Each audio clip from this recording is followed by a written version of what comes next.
Welcome back. This उत्कर्ष श्रीवास्तव। आज हम cover करने वाले हैं rise of nationalism in Europe, वो भी एक बहुत ही छोटी सी वीडियो में। तो without wasting any time start करते हैं हमारे इस चैप्टर को।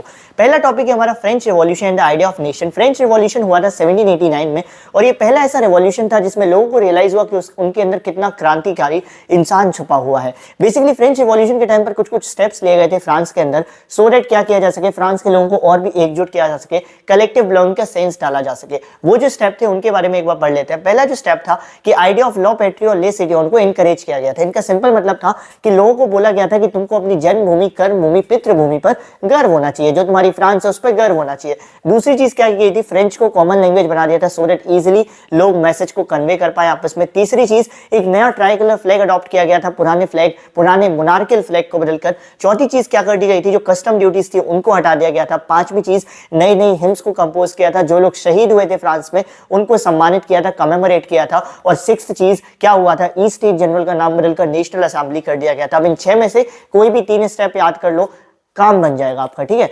उसके बाद एंट्री होती है नेपोलियन की फ्रांस में। फ्रांस में नेपोलियन की एंट्री होती है 1799 में, और जिसके बाद नेपोलियन से लोग बड़े खुश होते हैं जब वो 1804 में अपना नेपोलियनिक कोड, या जिसको सिविल कोड ऑफ 1804 भी कहा जाता है। इस कोड में बेसिकली नेपोलियन 3 ऐसी चीजें करता है जिसकी वजह से लोग बड़े खुश हो जाते हैं। और वो 3 चीजों में पहली चीज क्या थी, उसने सबसे पहले तो जितनी भी प्रिविलेजेस मिलती थी बर्थ के बेसिस पे उन सबको हटा देता है। बोलता है अब आप कोई स्पेशल नहीं हो on the basis of birth. दूसरी चीज, वो इक्वालिटी को स्टैब्लिश कर देता है, वो सब कहता है कि सबके सब लोग इक्वल है। तीसरी चीज वो क्या करता है, वो लोगों को राइट टू प्रॉपर्टी देता है। साथ ही साथ कुछ ऐसी चीजें भी करता है जिससे छोटे छोटे मर्चेंट्स, पीजेंट्स भी खुश होते हैं। जैसे वो छोटे छोटे पीजेंट्स का कर्ज माफ कर देता है, यानी कि सर्वडम और मेमोरियल ड्यूज को खत्म कर देता है। इससे क्या होता है, शुरू में तो नेपोलियन से लोग बड़े ही ज्यादा खुश होते हैं, लेकिन जैसे जैसे टाइम बीतता है कुछ लोगों को रियलाइज होता है कि नेपोलियन ने सिस्टम को और भी ज्यादा खराब कर दिया है। क्यों? क्योंकि नेपोलियन क्या करने लगा था, अपने आप को, आर्मी को बड़ा करने के लिए जबरदस्ती फ्रांस से लोगों को रिक्रूट करने लगा था आर्मी में, जिससे वो पूरे यूरोप को जीत सके। साथ ही साथ नेपोलियन ने क्या किया था, टैक्सेस को बढ़ा दिया था,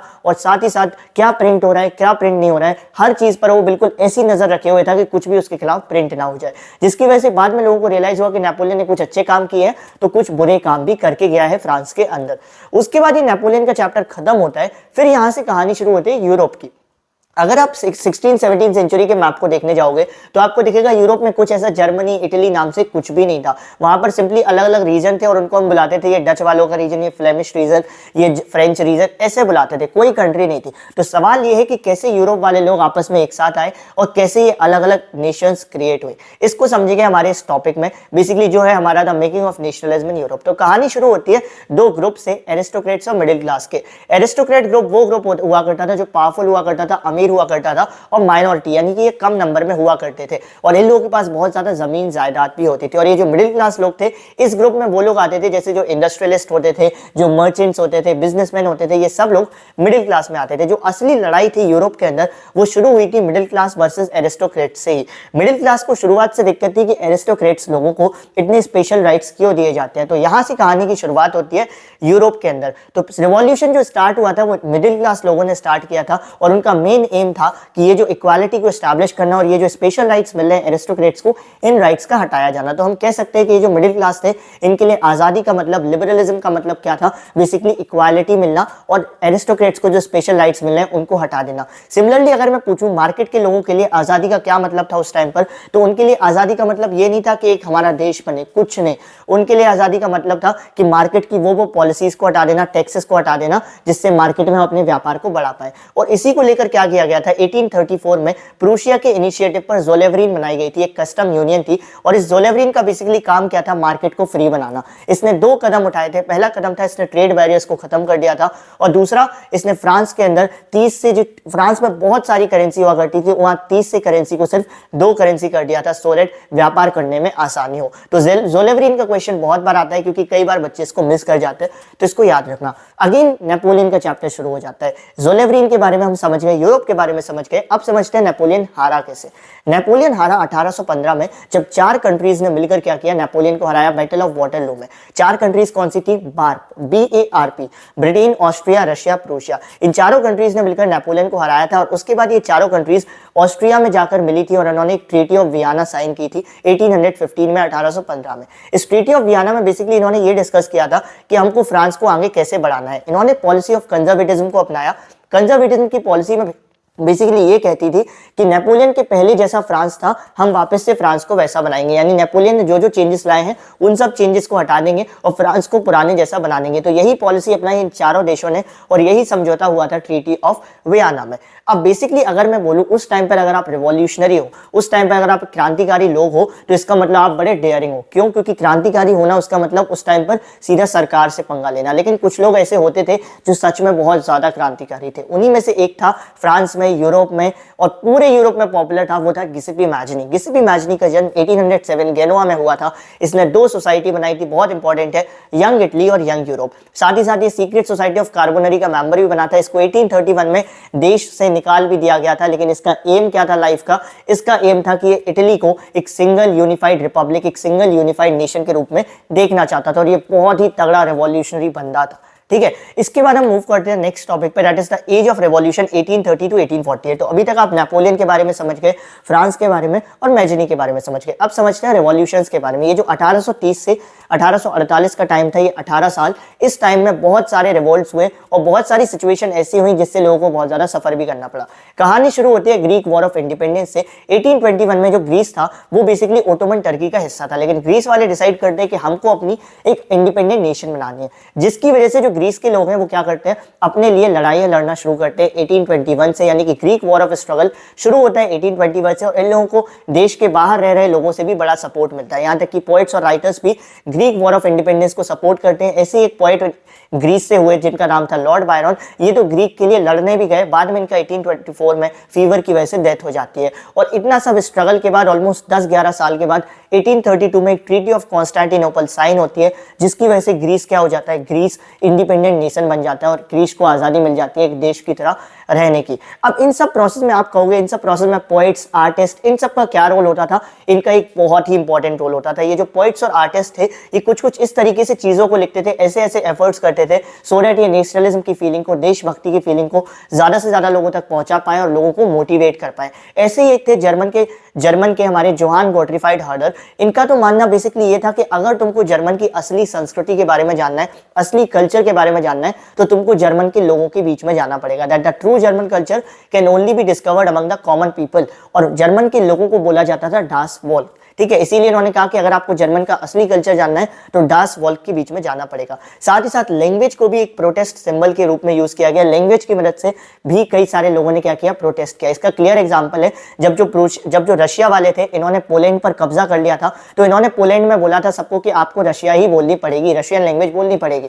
लेकिन पोलैंड के लोगों ने क्या किया था, प्रोटेस्ट करने के लिए, विरोध करने के लिए जानबूझकर पोलिश लैंग्वेज का प्रयोग किया था। यानी कि हम ये कह सकते हैं कि लैंग्वेज की मदद से भी लोगों ने प्रोटेस्ट किया। जो जो तरीके मिले उन्होंने उस मदद से प्रोटेस्ट किया। और जैसा कि मैंने बोला, ये जो 18 साल थे 1830 टू 1848, ये बहुत ही खराब साल थे। क्यों? क्योंकि इस पूरे टाइम पर पॉपुलेशन बढ़ रही थी, बेरोजगारी बढ़ रही थी, गरीबी बढ़ रही थी, सब कुछ हो रहा था। और 1848 में तो हद ही हो गई, क्योंकि लोगों ने इतना ज्यादा सफर कर लिया कि फ्रांस के लोग रोड पर आ गए। उन्होंने सरकार के खिलाफ प्रदर्शन करना शुरू कर दिया, जिससे जो फ्रांस के किंग थे उस टाइम पर लुइस फिलिप 1848 में, इनको देश छोड़कर भागना भी पड़ा। ऐसी कुछ सिचुएशन जर्मनी में भी हुई थी। जर्मनी में कुछ लोग इकट्ठे हुए थे फ्रैंकफर्ट सिटी में, ऑलमोस्ट 831 लोग, जिन्होंने डिसाइड किया था कि हम क्या करेंगे, हम अपनी खुद की नेशनल असेंबली बनाएंगे। क्यों?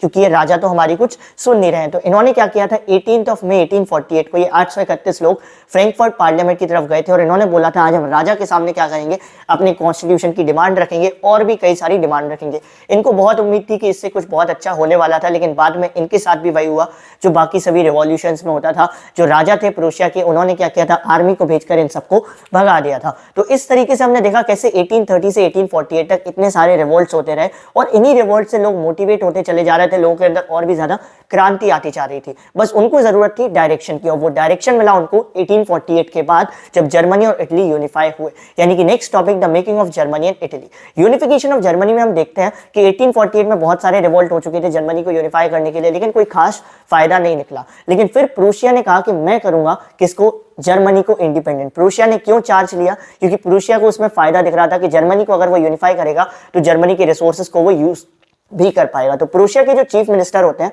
ओटो वोन बिस्मार्क, उनको रिस्पॉन्सिबिलिटी दी जाती है जर्मनी को यूनिफाई करने की। और ओटो वोन बिस्मार्क कोई जर्मन यूनिफिकेशन का आर्किटेक्ट भी कहा जाता है। ओटो वोन बिस्मार्क बहुत ही दिमागदार इंसान थे। इन्होंने अपनी ब्यूरोक्रेसी की स्किल्स की मदद से और अपनी आर्मी की मदद से 7 ईयर्स में 3 युद्ध लड़े। किस किस के साथ?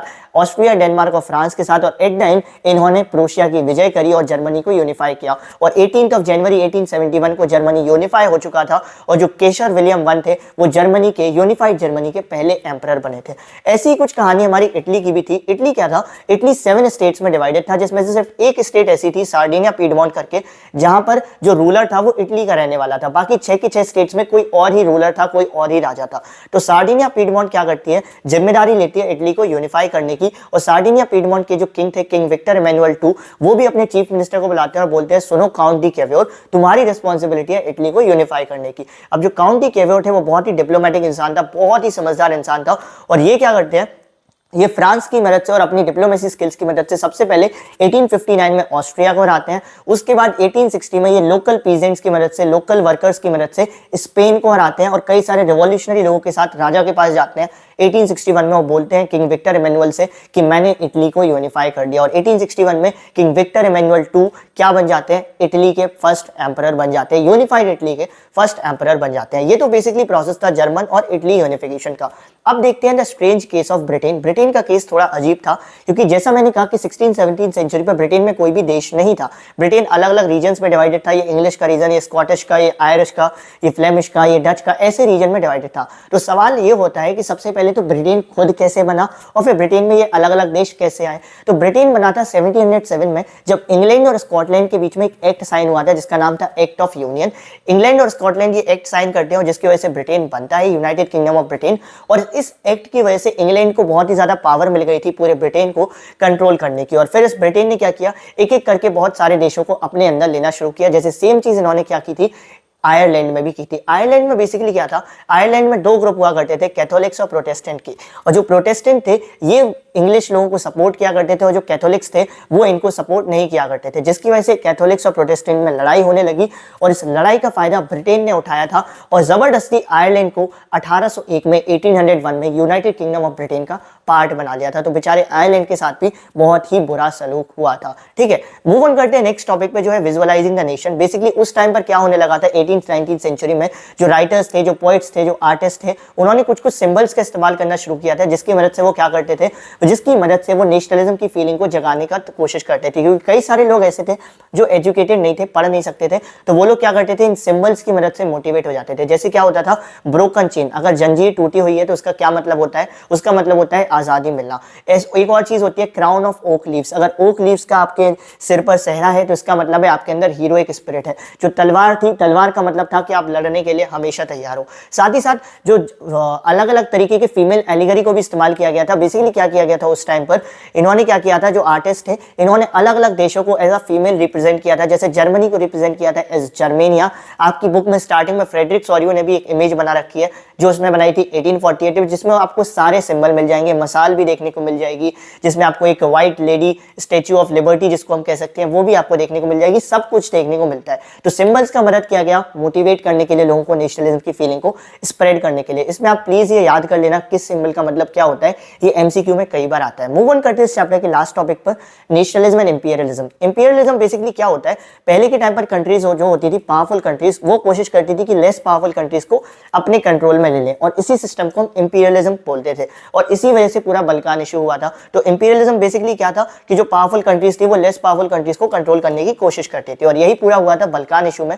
बेसिकली ओटोमन टर्की का एक हिस्सा था बल्कान, और ओटोमन टर्की टाइम के साथ साथ कमजोर होता चला जा रहा था। तो बल्कान ने क्या किया? बल्कान की जो अलग अलग स्टेट्स थी उन्होंने डिसाइड किया कि हम बल्कान को भी क्या करेंगे?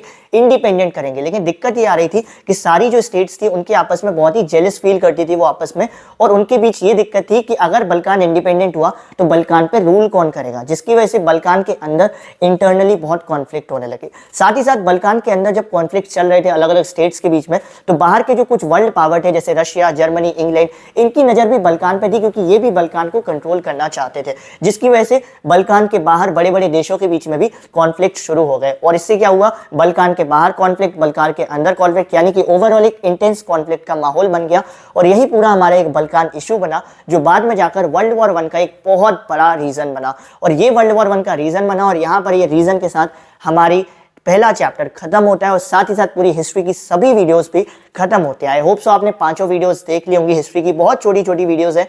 अब मिलते हैं किसी और वीडियो में, तब तक के लिए खूब मन से पढ़ाई करो, जो भी डाउट लगे मुझसे टेलीग्राम पे पूछो, टेलीग्राम चैनल को जरूर ज्वाइन करो। Thank you and all the very best.